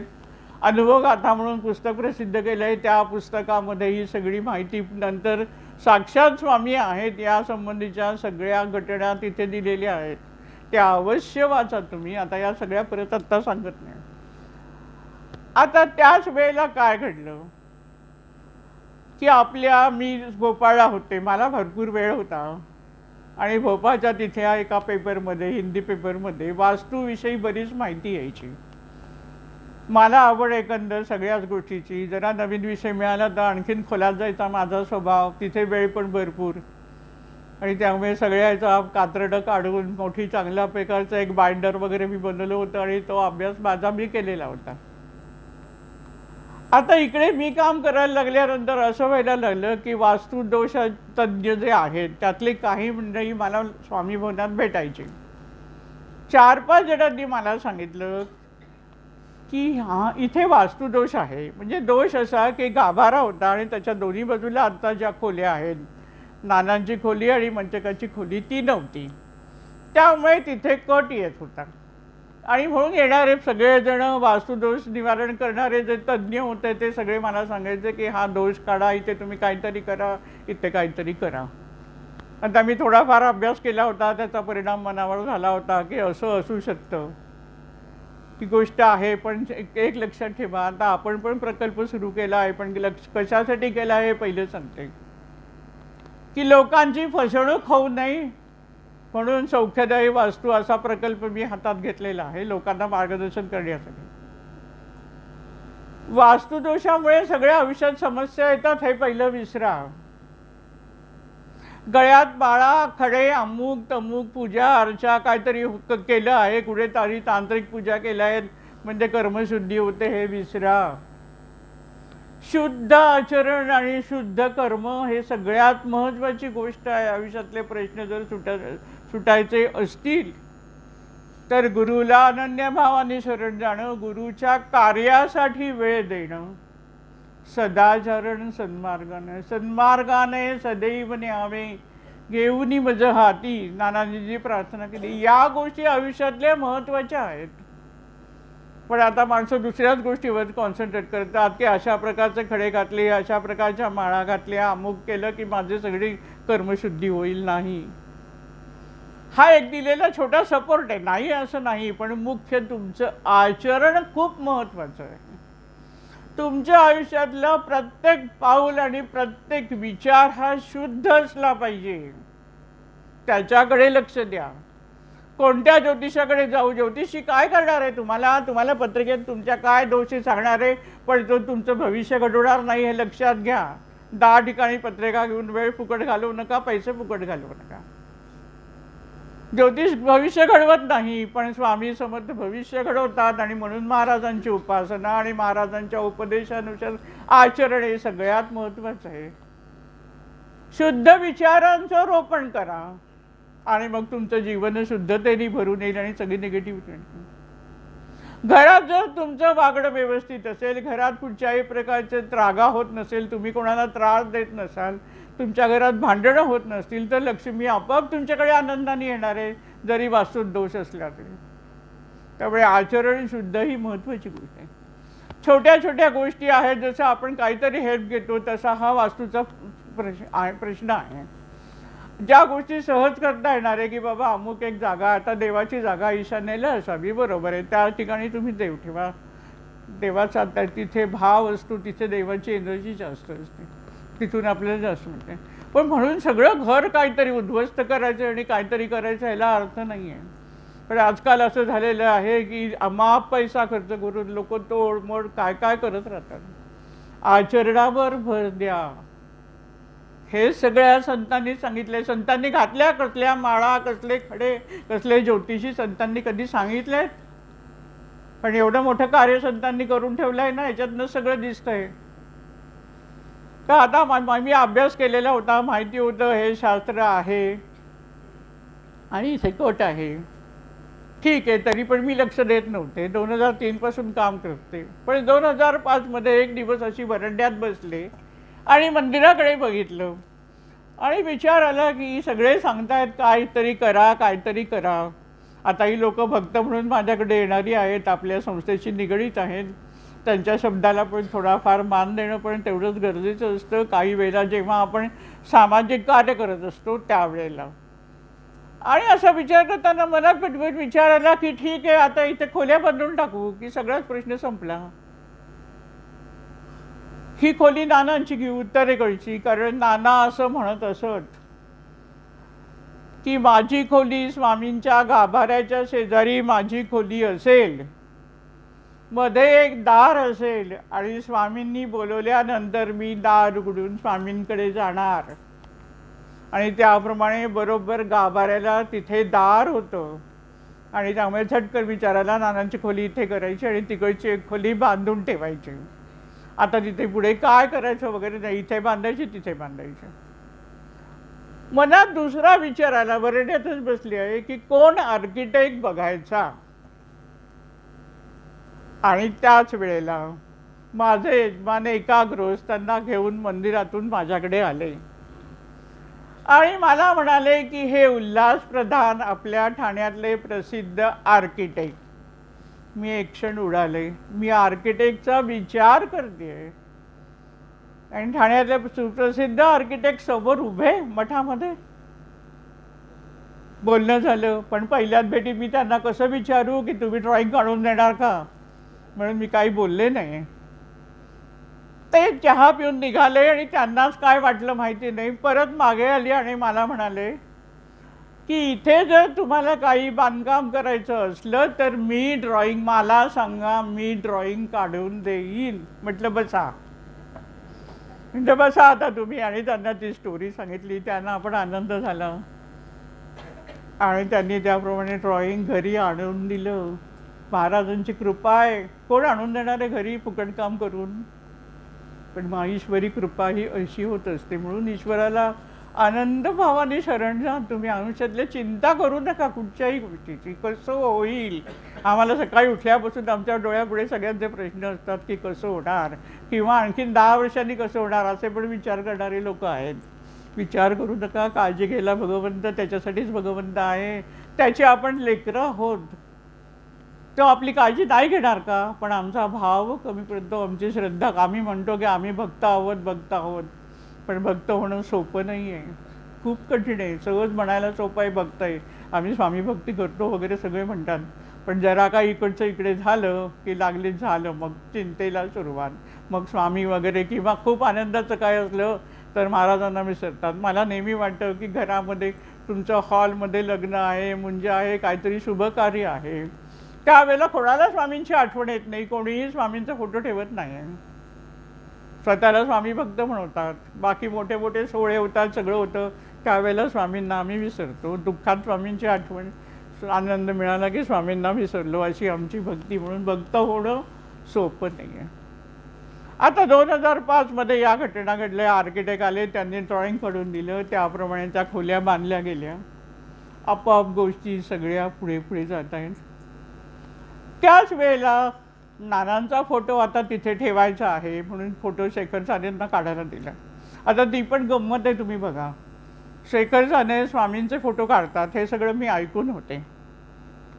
त्यांनी नानांचा फोटो वगैरे काढावा असा काय मनामध्ये कधी विचार आलेला पण नव्हता. पण आपण कोणाकडून नानांचा फोटो काढून घ्यायचा असा मनात फक्त विचार चालू होता. तर एक दिवस माझ्याकडे दुपारी 3:30 वाजता एक व्यक्ती मठामध्ये आली, पुण्यातली. मला आता त्यांचं नाव नाही आठवत आहे. आणि त्यांनी मला ते भेटायला आले आणि मला म्हणाले, मी वरंड्यातच बसले होते, मला म्हणाले, मला नानांची सगळी माहिती हवी आहे, तुम्ही देऊ शकाल का? आता त्या काळात काही फारशी गर्दी नसायची मठामध्ये, किंवा मी समस्या वगैरे पण बघत नव्हते, त्यामुळे वेळ होता. आणि म्हणून मी त्यांना नानांची माहिती सांगितली. उठता उठता ते मला म्हणाले की अहो, शेखर सानेंचं एक्झिबिशन लागलं आहे पुण्यामध्ये, तुम्ही बघितलं का? मी म्हटलं नाही, की मी हे काम सोडून काय कुठे जात नाही बघायला, असं मी त्यांना जे खरं ते सांगितलं. मी त्यांना म्हटलं की तुमच्या परिचयाचे आहेत का शेखर साने? ते म्हणाले हो, माझा चांगला मित्र आहे. मी म्हटलं ठीक आहे, पण त्यांना विचारा नानांचा फोटो काढणार का? म्हटलं ते स्वामींचे काढतात, नानांचा काढणार की नाही विचारा. मला नक्की काढतील, ते नक्की काढतील, आणि मी तुम्हाला गेल्या गेल्या फोन करतो. मी त्यांना आता जाऊन भेटले आणि त्या गृहस्थाचा मला फोन आला की शेखर साने तयार आहेत. बघा महाराज कसे सूत्र हलवतात. माझ्या दृष्टिकोनातून खूप महत्त्वाची घटना आहे की मी विचार करते काय करू. ती अपरिचित व्यक्ती माझ्याकडे येते, नानांची माहिती विचारते, स्वतःहूनच सांगते की शेखर साने तुम्हाला माहिती आहेत का, अमुक आहे का, तमुक आहे का, असा संदर्भ त्यांनीच काढावा. शेखर सानेंना काढायला दिलं, पण त्यांना प्रकृतीचा बराच त्रास होता आणि त्यामुळे चित्र लवकर तयार होत नव्हतं. आता कलेशाध्ये स्वामी प्रगट झाले होते. ते हळूहळू जसजशी गुरुपौर्णिमा होऊन गेली, डिसेंबर महिना येऊन गेला, 16 जानेवारी झाली, आपली स्वामी जयंती झाली, गुरुपौर्णिमा झाली, अजून स्वामी दिसत आहेत. पण नंतर मात्र हळूहळू कमी व्हायला लागला. एक एक गोष्ट दिसेनाशी व्हायला लागली. तुम्हाला अगदी कानातला आतला भाग सुद्धा नीट दिसत होता, अशा प्रकारे ते स्वामी दिसत होते तिथे. आणि तो भाग कमी व्हायला लागला. आणि मग आता हे कुठे लावायचं असा प्रश्न डोळ्यासमोर होता. बरोबर एका वयस्कर व्यक्तीचा मला फोन आला आणि सांगितलं की मी काय दर्शनाला येऊ शकत नाही आहे, नानांच्या बरोबरीचे साधारण ते गृहस्थ होते, पण तू हे नारळ, हा जो नारळ आहे तो तू स्वामी भवनात लाव. आपोआप कुठे लावायचं ह्याची आज्ञा स्वामींची, असंच मी जाणलं. आता स्वामी भवनात लावायचा तर बरोबर एक झाड असं होतं की त्या झाडाला बांध घातलेला होता, पण ते झाड सुकलं होतं. आणि म्हणून नेरुरकर नावाचे आपले एक ट्रस्टी होते, ते मला सारखे सांगायचे की ताई ते झाड कापा, असं चांगलं नसतं, हे शुभ नसतं. आणि मग मनात आलं की ते झाड काढायचं आणि त्या ठिकाणी हा नारळ ठेवायचा. इकडे नानांचं आणि हा कार्यक्रम नानांच्या जन्मदिनी करायचं ठरलेलं. इकडे नानांचा फोटो तयार झाला नाही. रक्षाबंधन आली आहे. शेखर सानेंना फोन केला, ते म्हणाले की नाही ताई, काय झालं नाही, माझी तब्येत बरी नाही, पण आता मी माझ्या स्टुडिओमधून सगळं सामान इथे घेऊन येतो, तुम्ही बघायला येता का? मी आउटलाईन काढतो, म्हणजे तुम्ही सांगाल बरोबर आलाय का. रक्षाबंधनाचा दिवस होता. निघालो आम्ही लोणावळ्याहून, दुपारच्या संध्याकाळच्या वेळेला निघालो. बाबाकडे गेलो, रक्षाबंधन होतं म्हणून पुण्यातच जाणार आहे, त्याला भेटले आणि मग आम्ही शेखर सानेंकडे गेलो. त्यांनी सगळी आउटलाईन काढून दिली. आता अवघे 8 दिवस राहिलेले. दही काल्याच्या दिवशी तो नानांचा फोटो तिथे ठेवायचा. आता कसा पूर्ण होणार असा मनात विचार, परंतु महाराज करून घेतात त्याप्रमाणे 5 दिवसात ते चित्र त्यांनी पूर्ण केलं. आणि ते म्हणाले की आम्ही 14 ऑगस्टला मी तो स्वामी भवनात फोटो पाठवतो, फ्रेम बीम करून सगळं करून. आम्ही गोकुळाष्टमीच्या दिवशी हा कलश घेऊन जाणार होतो, म्हणजे 15 तारखेला जाणार होतो आणि 16 तारखेला कार्यक्रम करायचा होता. 15 तारखेला आम्ही निघालो, कलश घेऊन निघालो. आम्ही कलश स्वामी भवनात ठेवला. ज्या कलशात स्वामी प्रगट झाले तो कलश स्वामी भवनात ठेवला आणि पाठीमागून नानांचा फोटो नंतर आला. जो 1 दिवस आधी फोटो येणार होता तो फोटो त्याला पाठवायला विलंब झाला आणि कलश आल्यानंतरच, म्हणजे स्वामी आल्यानंतरच पाठोपाठ नानांचा फोटो तिथे आला आणि नानांचा फोटो आपण नानांचा फोटो. दुसऱ्या दिवशीचा कार्यक्रम की ते स्वामींचा जो नारळ आहे तो त्या ठिकाणी लावायचा. पाऊस पडत होता थोडा थोडा. मी नारळ तिथे ठेवला आणि ठेवल्यावर नमस्कार केला आणि स्वामी भवनाकडे बघितलं आणि मग लक्षात आलं की ज्या पुजाऱ्यांनी ज्योतिषारी सांगितलं होतं की तुमचं इथे स्थान होणार, त्या गोष्टीची आठवण आली आणि बरोबर त्याच ठिकाणी झालं. आणि हेही आठवलं की दिवाळीच्या वेळेला स्वामी ओढून घेणार आहेत तुम्हाला, आणि तसं देवदिवाळीच्या दिवशी स्वामी घरात प्रगट झाले होते. आता हा चमत्कार महाराजांनी का घडवला हे सगळ्यात महत्त्वाचं हे लक्षात घ्या तुम्ही.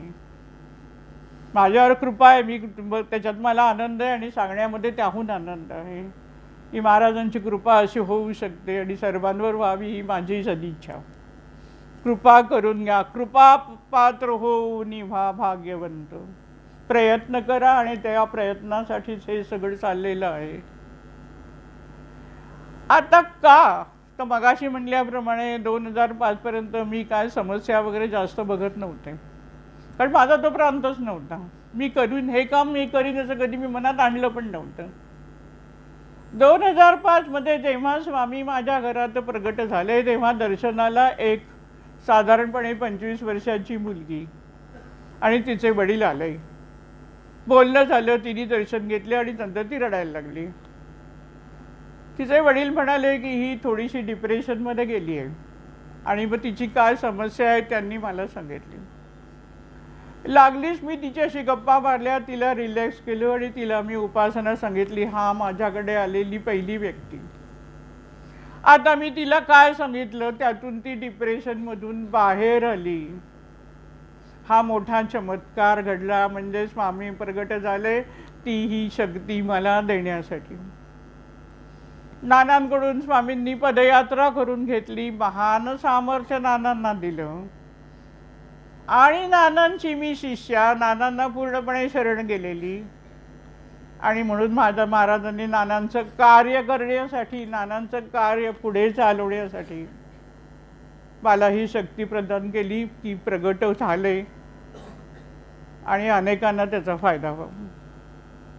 आणि म्हणून हा स्वामी प्रगट झाण्यासाठी त्या दिवसापासून मी लोकांना काउन्सिलिंग करणं, ज्योतिष महाराजांनी आपोआप घडवून घेतलं. ज्याप्रमाणे नानांना स्वामींनी शक्ती दिली की समोर आलेल्या व्यक्तीचा प्रश्न सहज समजायचा, नाना उपासना सांगायची, प्रश्न सुटायचा. तसं स्वामींनी माझ्याकडे ही पहिली डिप्रेशनची केस पाठवली आणि मी अभिमानाने सांगेन की डिप्रेशनच्या अनेक व्यक्ती डिप्रेशनमध्ये माझ्याकडे येऊन गेल्यानंतर बाहेर आल्या आहेत. खूप अनुभव आहेत. मला स्वतःला आश्चर्य वाटतं की फक्त काउन्सिलिंग, गप्पा मारून सांगून आपोआप हिलिंग होत राहतं. माणसाच्या मनाच्या अंतःकरणामध्ये कुठेतरी एक गोष्ट गेलेली असते, त्यातून त्या व्यक्तीला त्या विचारातून बाहेर काढल्यानंतर आणि स्वामींची त्याच्यावर होणारी कृपा आणि उपासनेने मिळणाऱ्याचं फळ. आता ज्योतिषाचं म्हणाल तर ती पण शक्ती महाराजांनी दिली आपोआप. ती काय मोठी ज्योतिषी नाही. आता लोकांची इच्छा असते पत्रिका बघावी, खाप जणांची इच्छा असते की पुढे काय पुढे काय पुढे काय. मगाशी म्हटल्याप्रमाणे ज्योतिष बघून तुमच्या आयुष्यातले प्रश्न सुटणार नाही आहेत, पण तुम्ही उपासना केली तर तुमचं भविष्य बदलणार आहे हे लक्षात ठेवायचं. आणि म्हणून चरणाशी नतमस्तक व्हायचं आहे. गुरु कार्य करायचं आहे, गुरु सेवा करायची आहे, त्याला खूप महत्त्व आहे. आता लोकांची इच्छा आणि काही वेळेला सपोर्टिंग म्हणून त्याचा उपयोग होतो की पटकन प्रश्न पडतो. आता मध्ये एका मुलाची अशी केस आली की त्याला जन्मतःच हाय शुगर होती, जन्मतःच. अर्थात सगळे खूपच घाबरले आणि माझ्याकडे आले. म्हणून मग मी त्यांना म्हटलं की पत्रिका बनवून घ्या तुम्ही पटकन.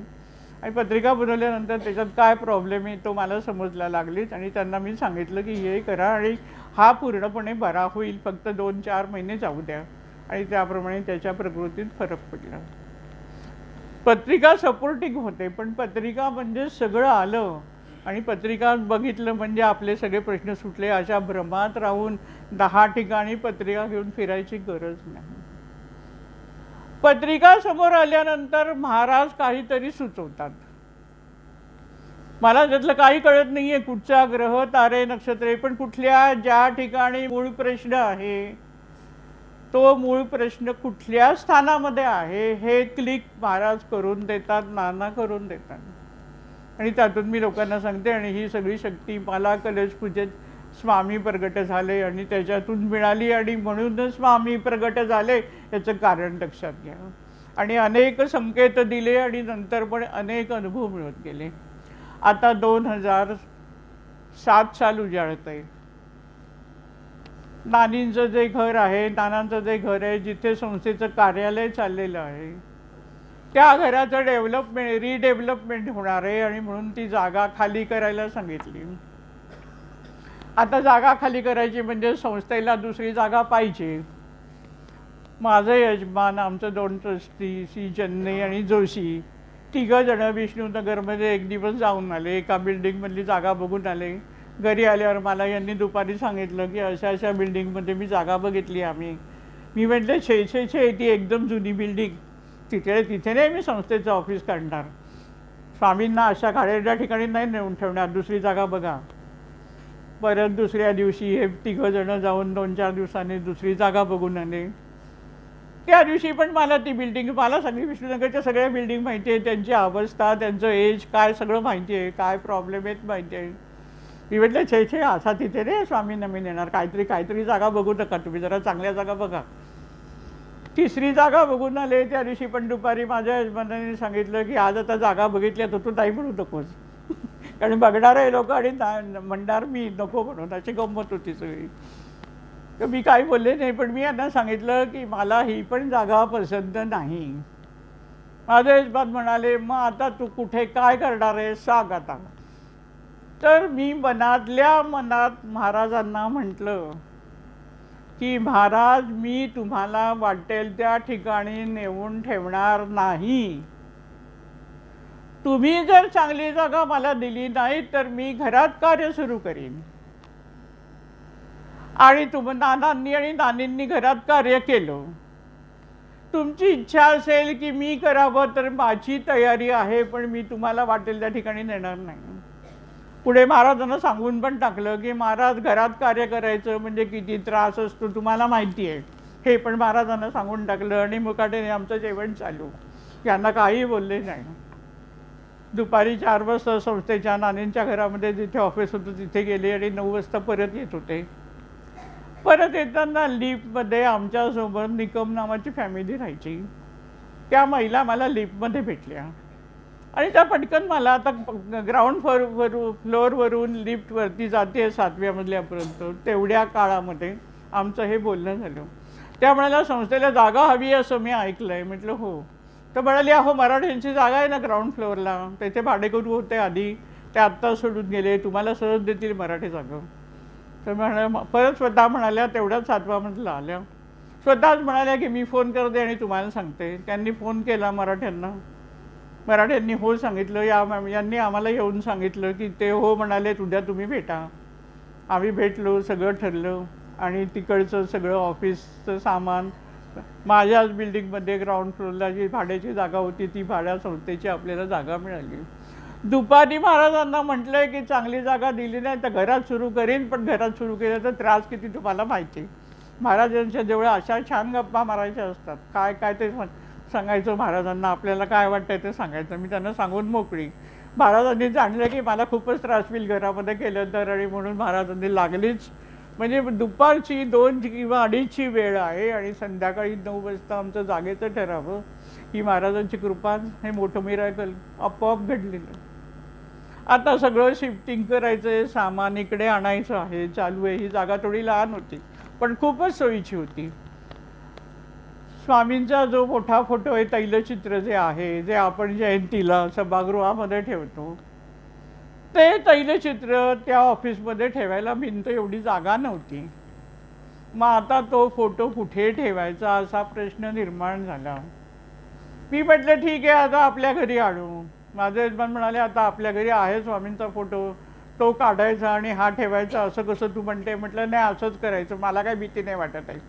हा पहिला फोटो काढा. आता हा तैलचित्र नानांनी करून घेतलेला आहे, तो फोटो लावलाच गेला पाहिजे. तो माझ्या घरात लावला. जे पहिला माझ्या घरामध्ये स्वामींचा मोठा फोटो होता, छानपैकी त्याला बाजूने लाकडाचं सुंदर करून घेतलेलं होतं, सागवानाची फ्रेम केलेली होती सुंदर, तो बाजूला काढून ठेवला.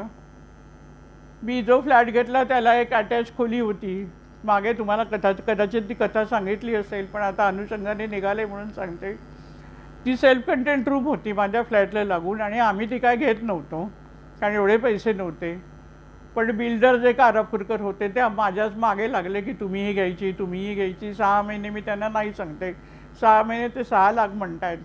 6 महिन्यांनी एक दिवस फोन केला आणि म्हणाला जागा घेऊन टाका, 5 लाख द्या आम्हाला झालं. आता त्यांनी 1 लाख कमी केले आणि शेवटी आपल्याला पण आपली स्वतःची काहीतरी एक प्रेस्टीज समाजात ठेवायचं असतं.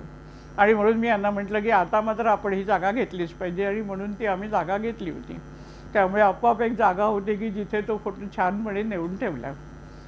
रात्री मी माझ्या यजमानांना म्हटलं की हा फोटो एवढा मोठा आहे ना, तर हा फोटो ज्याचा हॉल मोठा असेल, ज्याच्या घराचा हॉल मोठा असेल, त्या घरातल्या व्यक्तीला आपण देऊ शकतो.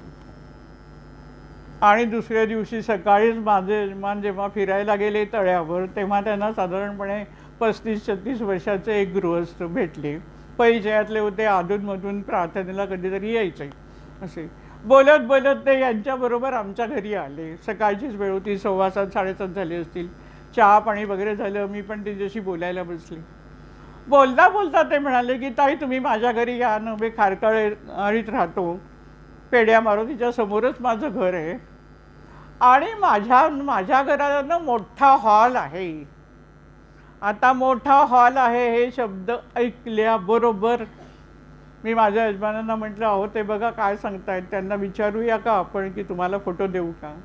मग मी त्यांना सगळ्या घटना सांगितल्या की असं असं झालं आहे आणि आज तुम्ही बरोबर सांगताय की माझा हॉल मोठा आहे, तर तुम्हाला स्वामींचा फोटो हवा आहे का. ते अत्यंत आनंदित झाले, म्हणाले हो, आणि ते फोटो घेऊन गेले. महाराज कधी कुठे कसे जाऊन बसतील हे आपल्याला माहिती नाही. आता 2007 खाली संस्थेच्या आशीर्वाद बिल्डिंगमध्ये आपलं कार्यालयाला सुरुवात झाली.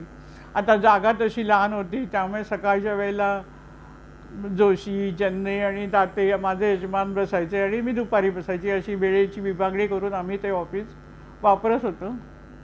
पुढे 2000 आता त्याच वेळेला तिकडे पंचकाचा आदेश आला 2008 2009 2007 या सगळ्या गोष्टी झाल्या.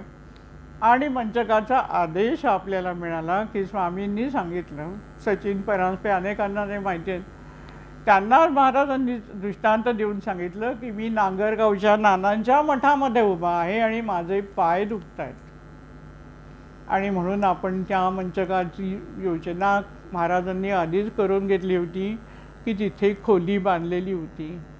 मंचक घडवल्यानंतर तो मंचक कुठे ठेवायचा असा प्रश्नच नाही, महाराजांनी आधी करून घेतला. आता आपण 2009 येतोय, त्याच्या आधी मला 2006 घडलेली एक घटना आठवते. त्यावेळेला आईच्या नानीच्या घरातच आपलं संस्थेचं कार्य चालू होतं. एक दिवस आमच्याकडे एक पत्र आलं. त्या पत्राचा पत्ता असा होता, म्हणजे पोस्टमननी आणून दिलं, पत्ता असा होता, मुकुंद महेश करंदीकर, सीतारामवाडी, विष्णुनगर, नौपाडा, ठाणे. आता मुकुंद महेश करंदीकर वडिलांचं नाव, पत्ता सीतारामवाडी. आधी नाना राहत होते, ज्याचं शिवकृपा हे नाव नंतर झालं, आधीचं नाव सीतारामवाडी होतं. त्या पत्त्यावर आलेलं पत्र पोस्टमननी आम्हाला घरी आणून दिलं. सगळे पोस्टमन दामाणी इस्टेटला असलेलं जे पोस्टाचं ऑफिस आहे तिथले सगळे पोस्टमन नानांना पण ओळखत होते आणि नानींना पण ओळखत होते. कारण पत्रव्यवहार खूप व्हायचा, मनी ऑर्डर खूप व्हायची. त्याचबरोबर नानींचं आणि नानांचं वैशिष्ट्य, आणि हे घराघरातून व्हायला पाहिजे म्हणून मी सांगते, आलेल्या कुठल्याही व्यक्तीला पाणी आणि काहीतरी खायला दिल्याखेरीज पाठवायचं नाही. पोस्टमन आला तरी आई त्याला दुपारच्या वेळेला सुद्धा पाणी आणि काहीतरी खायला देत असे, आणि त्यामुळे सगळेजण जाणून होते. आता हे पोस्टमननी पत्र आणून दिलं, आणि ते पत्र होतं माहीमकर नावाच्या एका व्यक्तीचं, व्यक्ती चिपळूणची. त्या पत्रामध्ये त्यांनी असं लिहिलं की मी या पत्त्यावर विष्णुनगरमध्ये येऊन गेलो. डॉक्टर करंदीकर म्हणून मी शोधत होतो, पण मला हे मिळालं नाही, म्हणून मी आता हे कार्ड पाठवलेलं आहे. माझं नाव अमुक अमुक, मला खूप मोठा अनुभव मिळाला आहे. आणि त्यांनी त्यांचा फोन नंबर त्याच्यात दिला होता. फोन नंबरवर आम्ही फोन केला, तेव्हा माहिती अशी मिळाली की हे गृहस्थ मुंबईमध्ये नोकरी करत होते. त्यावेळेला 1975 साली नानांनी एका पेपरमध्ये एक छोटीशी माहिती दिली होती. पोटाच्या कॅन्सरसाठीचं औषध नानांनी त्याच्यामध्ये दिलं होतं, आणि त्याच्याखाली नानांनी मुकुंदमेश्वर करंदीकर लिहिलं होतं. या गृहस्थाला असंच काहीतरी पेपरमध्ये महत्त्वाचं आलंय ते काढून कापून ठेवायची एक छंद होता, आवड होती. त्याने त्याप्रमाणे ते कात्रण स्वतःच्या डायरीमध्ये ठेवलेलं होतं. या व्यक्तीच्या बायकोला पोटाचा कॅन्सर झाला, औषध योजना सुरू झाली, बरं वाटत नव्हतं. अचानकपणे या व्यक्तीला नानांच्या त्या औषधाची आठवण आली. त्यांनी ते कात्रण काढलं आणि त्याच्यानुसार उपाययोजना करायला सुरुवात केली, आणि ती पूर्ण बरी झाली. आणि म्हणून नानांना भेटण्यासाठी ते आले, आणि डॉक्टर करंदीकर म्हणून विष्णुनगरमध्ये फिरले. आता नानांना डॉक्टर करंदीकर कोण ओळखणार, पण त्या व्यक्तीला वाटलं की औषध दिलंय म्हणजे डॉक्टर. आता त्या व्यक्तीला अशा प्रकारचा अनुभव मिळावा, त्याचं पत्र ज्याच्यावर सीतारामवाडी ती तर कोणाला माहिती पण नाही, अनेक वर्ष होऊन गेलेली, पण ते पत्र बरोबर आमच्याकडे मिळावं आणि त्याच्यावर काय औषध आहे ते आम्हाला समजावं, ह्या सगळ्या महाराजांच्या अगाध हे अनुभव, या अनुभवातूनच तर मी अधिक कार्य करू शकले. आता मी हे सांगते तर अनेकांना वाटू शकेल आता काय औषध आहे, आमच्या याच्यात पण असं झाले, मग होईल नाही. एकच लक्षात घ्या की मागे तुम्हाला प्रवचनात एक गोष्ट सांगितली होती की योगानंद परमहंसांच्या गुरुची गोष्ट तुम्हाला सांगितली होती की त्यांचा मित्र आजारी असताना त्यांनी आपल्या गुरुला बोलवलं. गुरुनी सांगितलं की जरा तेल घेऊन ये, आणि त्यांनी त्यांच्या नाभीमध्ये 7 ड्रॉप्स तेलाचे घातले, आणि तो त्यांचा मित्र पूर्ण बरा झाला. त्यावेळेला योगानंदांना त्यांच्या गुरुनी सांगितलं की मला आता असं माहिती आहे की तू आता कुठेही जाशील ना तर तुझ्याबरोबर तेल घेऊन जाशील. आता या कथेचा अर्थ काय घ्यायचा आहे की त्या 7 थेंब तेल घातलंय म्हणून बरं वाटलंय असं नाही, तिथे गुरुची शक्ती आहे, लक्षात घ्या. म्हणून नानाने दिलेले औषध आहे ते आता तुम्ही नावं सांगा, आम्ही करू नाही, तुमची उपासना पाहिजे. तुम्ही स्वामी भवनात यायला असं कुठेतरी विचारून मला औषध सांगा असं करून होणार नाही, हे लक्षात घ्यायचं आहे. तुम्ही स्वामी भवनात स्वामींच्या दर्शनाला आलं पाहिजे, तुम्ही नानांची पुस्तकं वाचली पाहिजे, तुम्ही उपासनेत सहभागी व्हायला पाहिजे, बघ औषधाचा गुण तुम्हाला निश्चित येईल. मुद्दाहून सांगते, ही गोष्ट महत्त्वाची आहे की गुरुची शक्ती त्याच्यामध्ये असते. त्या व्यक्तीने त्या श्रद्धेने केलं, त्यांनी ते कात्रण काढून ठेवलं होतं, म्हणजे त्याला त्यावेळेला नानांच्या विषयी काहीतरी वाटलं होतं, आणि त्याला माहिती होतं का की नानांनी असं असं अनेकांना बरं केलंय. आता आम्ही घेणार, आम्ही कोणाला सांगणार तर काय, आपल्याला माहिती आणि आपण करतो. पण त्या माणसाची जी श्रद्धा होती की त्यांनी ते ठेवलं, हे महत्त्वाचं आहे. श्रद्धेने बायकोला दिलं, बाकीची औषधं थांबवली त्यांनी आणि श्रद्धेने औषध दिलं, आणि म्हणून गुण आला, हे लक्षात ठेवा. आणि मग ते खास आम्हाला ठाण्याला घरी येऊन भेटून गेले.